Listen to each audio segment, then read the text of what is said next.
You are now watching Believe. Do you believe? All right, welcome into episode 2 of the Sean Salisbury Show. Of course, I'm Adam Sager. He is Sean Salisbury.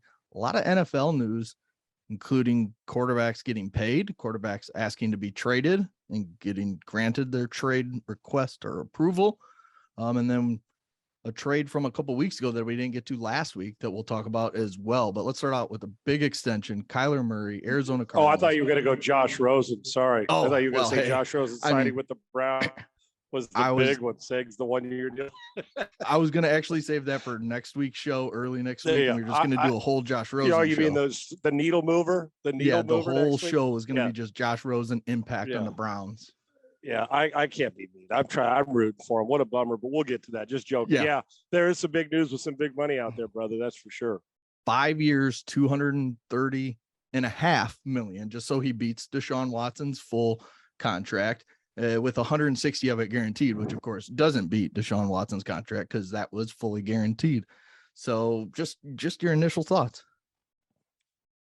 Well, Segs, you and I have discussed this because you know how I felt. We in the middle of the Kyler Murray thing, when he was drafted, you and I had we were working together and talked a lot about when he was coming out of school and going back. And my initial thought was, and we discussed when he first left from A&M to go to Oklahoma, I thought baseball guy, right?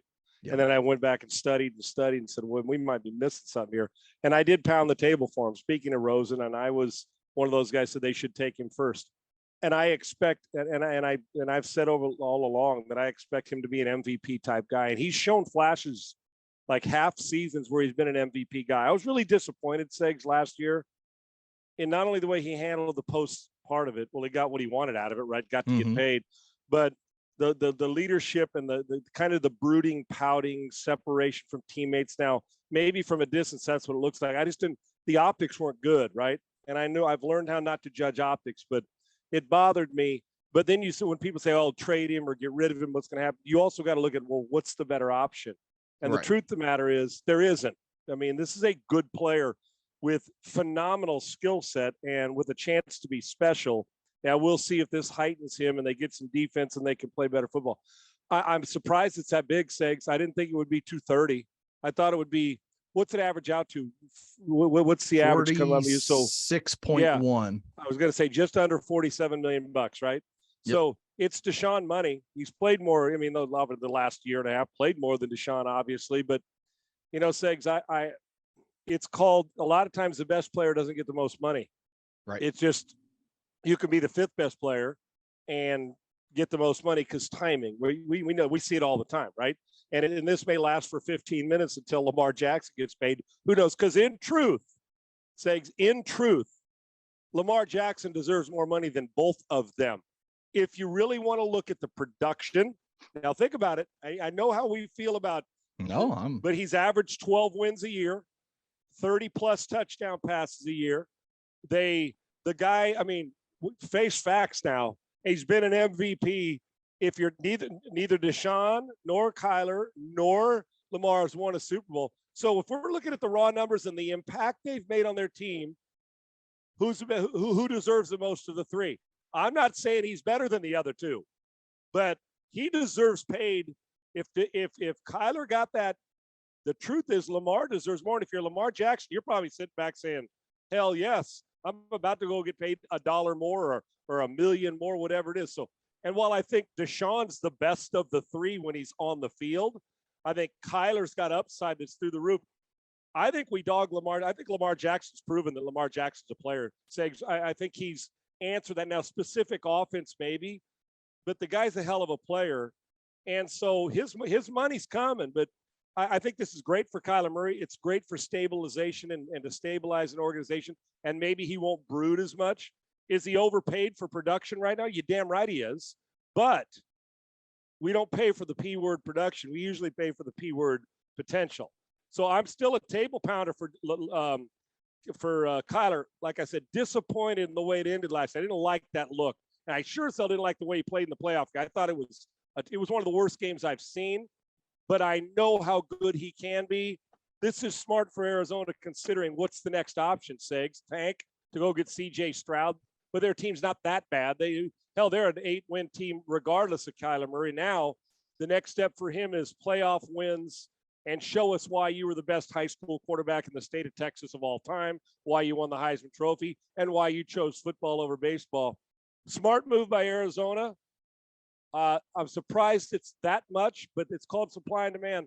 And if you're paying them right and we're going that way, Lamar Jackson should make more than both Deshaun. I don't know about guaranteed, but should make more by production than both of those guys did. And he has an argument if he doesn't. Yeah, and I mean, I just look at it as, okay, you're Arizona, you give them the money. The mistake I think the Cardinals made was maybe going a little too quick with the Cliff Kingsbury extension through 2027, I think it was. So I think he has more him at the hip, didn't they? Yeah, I mean, he has more of the both, right? Yeah, he has more of the question marks, in my opinion, than Kyler. Kyler, we've seen be that guy. Now he just needs to do it over the full season. But Cliff's teams going all the way back to Texas Tech, what do? The second half, they suck. They just suck, period. So, I mean, to say we're locking this guy in for another 5 years, I mean, you're asking for trouble. If they do the same exact thing this year, people are going to start questioning it. And they have the weapons. Kyler in this offense should be top 5-6 offense in the league. Agreed. With D-Hop, and they got Marquise Brown in the trade with the Ravens. They still have Rondell Moore, AJ Green still there, Zach Ertz. I mean, they got the weapons. And him. Cliff is going to throw it. He wants to throw the damn thing, right? Right. He'll be innovative. The question is, are they physical enough? And is there enough cut your heart out type football? Hey, when you're dealing with the Rams, dude, the 49ers ain't backing off.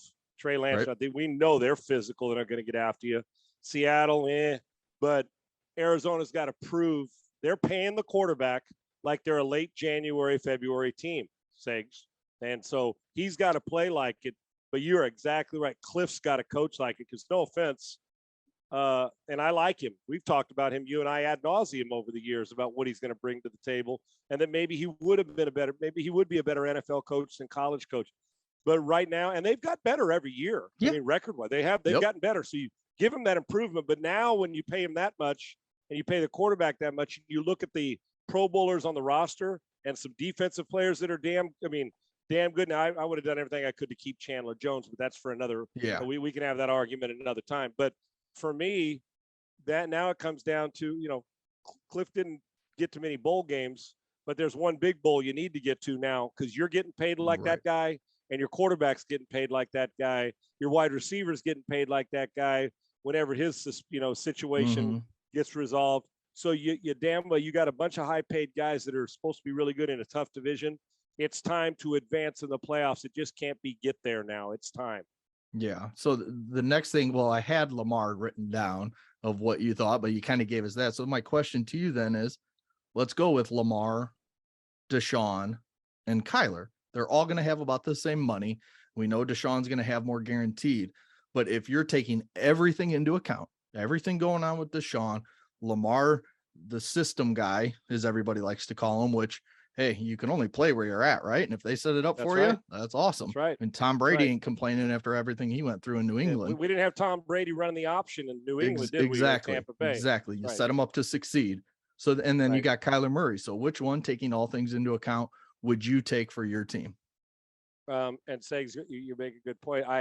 It's a novel concept that the coach on these teams, when people are mad, well, what's the system? Well, I don't really give a rat's ass what any system is, as long as the system you're running fits that cat right there. If it works, it works. Right. What a novel concept is, if you're Army, you run the triple option, right? Yes. If you're Tom Brady's team, you don't spend a whole lot of time running RPO. You throw the damn ball and set in the pocket, run it. Exactly. And if it's a novel concept that coaches actually adjust to the talent, not make the talent, square peg in a round hole for them. All things being considered, Segs, here. Now, I'll tell you this. If you take one or two, I get the third one. I'm fine with it. Yeah. I still think I'm pretty good. Right. I'm going to win. But for what they do, and what's interesting, you got 230 for Deshaun, right? All guaranteed. The 231, but also 160 guaranteed, which that's rarefied air. And then you're going to get Lamar's going to get somewhere in that real estate, right? He'll beat Kyler barely. He'll be in the 231. Probably won't get the 230 guaranteed that Deshaun got, but somewhere between the two. And so they're all in that team picture when it comes to the direct deposit, right? Mm-hmm. But what's interesting is when we say Lamar, and I think the narrative is lazy now, but can't beat you throwing. That you look at his throwing numbers and you say, okay, am I missing something for the system? Then you say Kyler too small and not durable. Well, I don't remember Kyler missing many seasons. I've seen bigger physical guys miss more than him. And then you get to Sean. Well, we know where his issues come, and it has nothing to do with on the field, right? Okay, are we talking strictly football segs, or take into account that? No, you're taking everything into account. 5 years? Yeah, next 5 years, you got to deal with everything. How about the course of their contract, right? 5 or 6 years. Sure. Yeah, and let's just assume Lamar's getting that same thing, 5 years. And I'm going on the fact that I'll even go on the fact that if I lose Watson this year, how's that? Right. Yeah. I was going to say you're going to have to take into account you might lose Watson for a full season. I'm taking him. You are still. He's the best quarterback. Now, if he cuts down on his massage therapy and focuses on football, I'm very comfortable with that choice. Right. And hopefully he's learned a lesson. I'm not making a joke of this thing, but you know what I'm saying, that he can focus back in and do. He's the best, in my opinion, because he's great feet and Segs. We've seen him step out of plays that you're like, how does the guy get out of that, right? I mean, stepping out of sacks. Now, he's got to get better at some of that awareness and presence in the pocket and all that, but he's so good. He's the best thrower of the three. I think Kyler's got the strongest arm of the three. Yes. I think that when you combine straight line Lamar's straight line speed, Kyler's quick twitch, the best. The best all around at doing it all. If I have to win a game, Segs, and throw 45 times a week, 10 weeks in a row, number 4 in Cleveland's going to be that guy. Yes. Now, if you're asking me who's the worst one to have to defend, I think it's Lamar Jackson. Until you prove to me you could take his legs away, the one that I think has the most to prove on the field is still Kyler, because I got to see him in nut cut time. The guy I saw at Allen High School, and I saw is the guy who should be winning all the time, because he has been a winner his whole career, right? Would you say he has the biggest potential? I mean, it kind of seems like to me like if he just hit the peak, if all these three guys hit their peak, his peak is highest, in my opinion. I would think so. And we wouldn't even have it. I'll tell you what, we wouldn't even have this question asked. The reason why people won't say it is because one is they always think the baseball thing's lingering, right? He can always do that because he's a 5'2" guy in baseball. But also, now Segs, if I told you, hey man, Kyler Murray's as tall as Deshaun Watson, you know how I feel about measurables, overrated. But I'm talking about the optics and the perception. People wouldn't even have this conversation. He's getting $400 million. Yeah. Right. That's exactly right. So yes, ceiling or no ceiling, Kyler. Best player now that on the field, that if I had to win right today on a bad team, good team, anywhere in between, not change. I mean, any system, Watson. Mm-hmm. Now, catered system, the ultimate weapon, 100% healthy, and the dude is on. And you give him the same weapons at perimeter you give the other two. Dude, Lamar and Josh Allen are two of the most difficult guys on the planet to defend, right? I think Lamar gets dogged out. I do. He's really impressed me. I always thought he was a quarterback, but Segs, I didn't think he'd advance this fast, be the MVP in the league this fast. Right. I really didn't. So they all have something to love. They all have something that may bother you, but I think they're all going to win. And I think we're in for one hell. Our young quarterbacks, Mahomes and Herbert and Allen and Burrow, and then you add these three dudes, Watson, Murray, and Lamar Jackson. It's crazy. And you could throw in a couple more. We are going to have the ninth guy. We're not even talking about Derek Carr, and that guy's right. That guy's like the fourth best quarterback in his division and could put up MVP numbers, right? And now you add Devontae to the mix. So we're talking over the next 6 to 10 years, decade. Our Seg's the eighth guy on the list. Okay, let's say out of all those guys we chose and said the guys we just named, let's say you thought Herbert was this or Murray was the 7th or 8th guy, or Lamar, right? Yeah. He can go out and win an MVP tomorrow, dude. Yeah. If Kyler Murray won the MVP this year, would you be shocked? No. I exactly. So not at all. I'm paying them all. I can win with all of them, Deshaun's team, Baltimore's always consistent. Deshaun's got the most, you're like, man, this dude's got the most weapons, right? But he's also going through the most controversy of this. So, but I'd take Watson right now, Segs, over the next 5 years, because of those three, I would have Watson when he's on the field and going right. He's a top 6 or 7 guy for me in the league. I'd have those two just behind him. Yeah, it all makes sense. All right, let's go to another quarterback situation. The youngster Trey Lance is ready to take the reins, I guess. I still have questions, a lot of questions after everything we've heard in San Francisco come out from the coach and the GM about the guy. But Jimmy G requests a trade, has been granted permission to seek that trade. And, I'm going to throw out some teams and you tell me if there's another team you're thinking that makes sense. I've saw a rumor, something about the Dolphins, which doesn't make sense to me because they have Tua and they just gave the backup Teddy Bridgewater some good money to be there. Really good backup. Yeah. Teddy's And a then, solid player. And then there's Atlanta, who supposedly his guy, his good friend from Eastern Illinois alum, Ryan Pace, who's now with the former Bears GM, now with the Falcons, is pushing for that. And all they really have is Marcus Mariota and a rookie. Yeah. They drafted from Cincinnati, the quarterback, Desmond Ritter. And then there's the Seahawks, which is just not a good situation after trading Russell Wilson to the Denver Broncos. But you still have DK Metcalf and Tyler Lockett. So you feel like you need to be trying to win somewhat with those two guys. So first, initial thoughts on the 49ers giving him the permission, and then where do you think makes sense the most for Jimmy G? Well, I what's crazy, Segs, those 3 teams you mentioned. Think about the wide receivers in Miami, freak show talent. Think about the wide receivers in Atlanta when Ridley comes back with Ridley, Drake London, and Pitts. Mm-hmm. Shit, are you kidding me? Right. And then you think about the 2 freak shows in Seattle. Dude, if you're Jimmy Garoppolo, you say, "Oh, I'll take any of them because I got players." Right. Hell, yeah, I'll take them. Here's what I think: Seattle 3rd because it's division, and they're all around. I think they're the worst team of those. Well, they're better. Atlanta and them. Who knows what we're going to get this year out of either one? Miami's the best of the 3, but with Seattle, it's in the division. I actually think Seattle's more in a tank mode.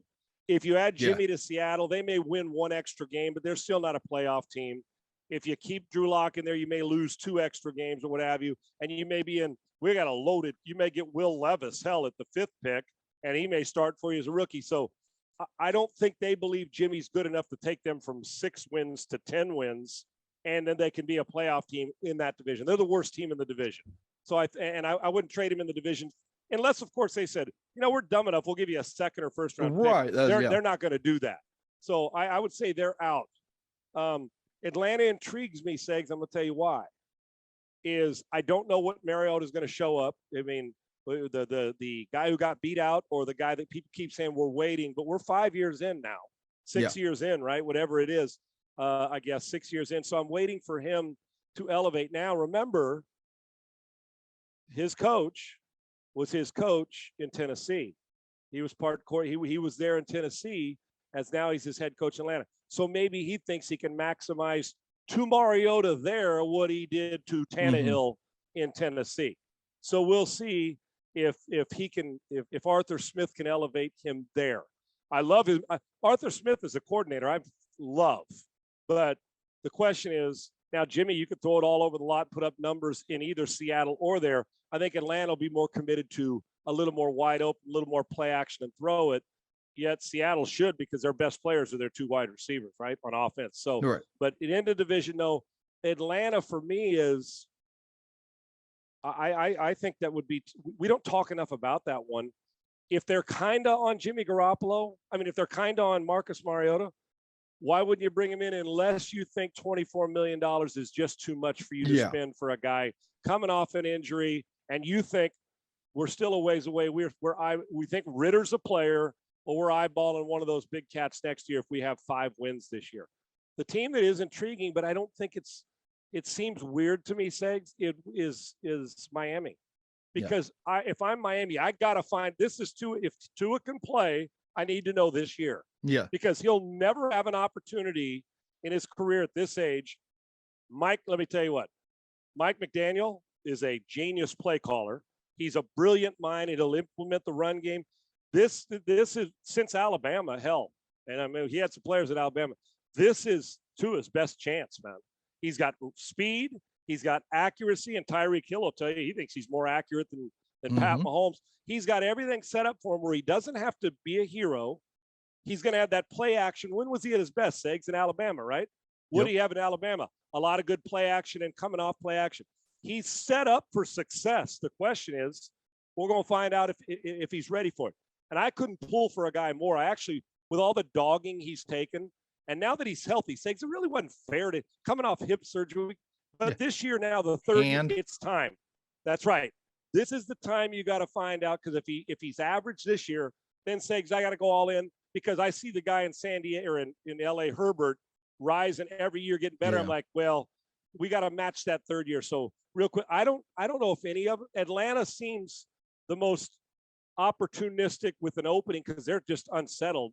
Yet Seattle would be the most one, but they're in the division, so I don't think San Francisco would even want to risk that unless the offer was high. And Miami doesn't make sense because you're bringing in a $24 million backup. Yeah, you're when you just paid Teddy Bridgewater a good amount of money to be your backup. Here's the key here. And then the question you have to ask yourself in Miami is the next.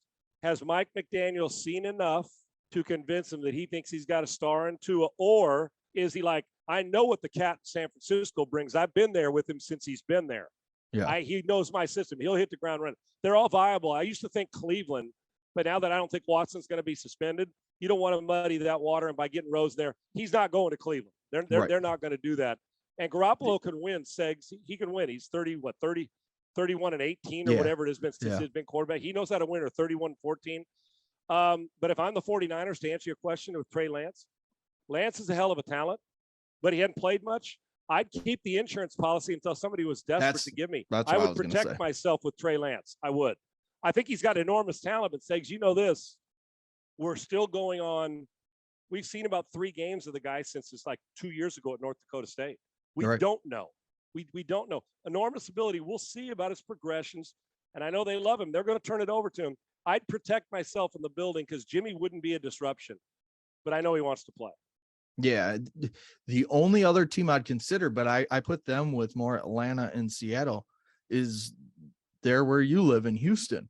Do they trust Davis Mills to be that guy? It's hard for me to look at. I know he had a solid rookie year, but do you think Jimmy G can come in and do enough for him? Or do you look at it like you said with Seattle? Well, maybe he gives us 3 more wins, and you know what? He takes us from a top 5 pick to the 13th pick and kind of screws us over from getting another elite talent, like Bryce Young or CJ Stroud or Will Levis or one of those quarterbacks. Yeah, it's a hell of a point, Segs. And that's why I made that point on our show, on the morning show, is, okay, so let's say Nick Caserio loves Jimmy. He was there when they brought Jimmy to New England, right? Big part of that. He says, I love it. Okay, so you look at the Texans roster. They'll be improved. But so they improve from, okay, so let's say they improve enough to be the 9th or 10th pick. Okay. That's called draft purgatory. You and I both at quarterback, I'm talking about, because you're in that. Okay. Are you going to come back when Jimmy now wants a new deal? If he gets you 3 more wins and you're the 10th pick, and he's going to want 30 million, because 24 million will be outdated by a starting. I mean, we're 19 million for, it's outdated for that guy, for any starter for that matter, for the most part at quarterback. So then you're still, and remember, ego gets in. Nick Caserio's first pick his first year was Davis Mills in the 3rd round. So don't you want to play that out and say, listen, if he plays great, we got a 1st round player with a 3rd round pick, and we got all these assets coming in. I don't need CJ Stroud. I don't need Will Levis. And if I do, fine. But if I don't, if it's Jimmy Garoppolo and you like him, I don't think you're worried about Davis Mills' feelings, but you're slowing the process down of, then we'll never know what Mills is. And then you're still going to be right back where you started. Well, we rented Mills from the draft for a year only to bring Garoppolo in. And then if we get 1 or 2 wins more, we're still not a playoff team. But now we've hosed ourselves, so we're picking the 5th best quarterback, because we could actually have 4 guys go in the first 10 picks. Quarterbacks next year. I mean, that's definitely going to be a discussion coming up. Right. So, Seg, it makes sense. I mean, the matchup, the whole thing. But Jimmy, to me, Segs, if he was on a really good team like Miami or Cleveland, who's got good talent, it seems better because I don't think Jimmy's like the Rodgers or the great players that can carry you for 2 months by himself, like a great baseball hitter, Frank Thomas, right? I think Jimmy needs good players around him. And when he does, he fits in and throw you 30 touchdowns and 12 interceptions and complete 250 yards a game. You know what I mean? I think he needs the Chubbs of the world. I don't think he comes here and says, hey, man, carry us like Watson. Watson carried him to 4-12, dude, and led the league in passing. So you don't want to be in draft purgatory. I don't see it happening unless they said, Jimmy, you're the backup, and you got to take a pay cut if they cut you, or they're going to take on half your salary when you leave, which I don't think is going to happen either. If I'm the 49ers and tell somebody's desperate, Segs, now, let's say Mills got hurt in the first game. Right, yeah. I'm all over him. That's what you're doing. I'm not giving him away. He's been to a Super Bowl and 2 NFC championship games in 3 starting years. So Garoppolo is a pretty decent player, but I'm going to let Mills run it through because I need to find out what he is, just like Tua this year. Yeah, and that's what I don't understand. If you're the 49ers, why let him look for the trade now? Why not do it 2 months ago? Why not do it right after the draft? Openings. Yeah, why not do it right after the draft? You still Agreed. had the Panthers because the Baker Mayfield trade hadn't happened. And it doesn't make sense to do it now because teams are going to say, oh, well, you know, you're just desperate, so we'll just give you a 6th-round pick. And they're going to hold him hostage. Exactly. They're going to give him away anyway. And say, you know, what's interesting too, you make a friggin' fantastic point, is you've basically told the world by the desperation, but why would I trade, dude? I hold on to, you're going to cut him. You're going to pay $24 million to your backup, meaning the Sam, right? Number one. But, you know, Sigs, think about if they'd have done it 2 months ago. Right. You would have told the world that you think he's a really good player. And what it tells me 2 months ago, Sigs, that I'm not sure they believed in the offseason yet. They weren't convinced that Trey Lance, Trey Young be a good shooter for him too. I guess he's probably got some football eligibility, shooting jump shots at Atlanta. Another Trey. I'm not sure in March or April, Segs, that they felt that it was carte blanche. Trey Lance is our guy. I think there was some trepidation there, but I also think that the pressure to play him has got so overwhelming that they have to make this move. Yeah, it's going to be interesting. All right, we got just a couple more minutes here left on the Believe Network. Thoughts on Baker Mayfield to the Panthers? I feel like this is kind of the same situation as it was with Jimmy G. You know me, I'm not a Baker Mayfield guy. I think he's very overrated, even for where he's rated. I don't think he's a franchise guy. I don't understand. I know the Panthers didn't give up a ton to get him, but I don't think he takes that team to, 500, let alone to the playoffs. So bringing him in now, he still wants to get paid after you just gave up a haul for Sam Darnold and then you drafted Matt Corral. I don't know what the hell Matt Rule and company are doing. Desperate to save a job, and he's scrambling around. We may see all 3 this year. Yeah. Darnold got the most potential of all of them, but can't stop throwing it to the other team, right? Yep. And I know you, excuse me, you and I both love his arm ability, but he's so careless. Mayfield's, I don't know what Dow Jones I'm going to get, right? I'm not sure what's going on.